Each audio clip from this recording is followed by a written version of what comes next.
kilala ng lahat. So, kailangan yung mga videos natin, ma-interested yung tao, ma-curious about your life. And that's why it's very important po na parang may katalong po kayo sa vlog niyo. Kasi pag na-stalk na po kayo ng tao, masasabi, ay, yung vlog niya, it's about cooking. Ay, yung vlog niya, it's about travel.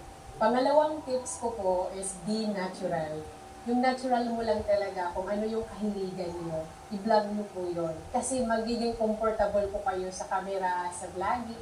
Kasi yan po ang natural talent niyo po. Ako po nung nagsimula po ako sa vlogging, as in, sinabi ko po talaga, mag-natural lang talaga ako.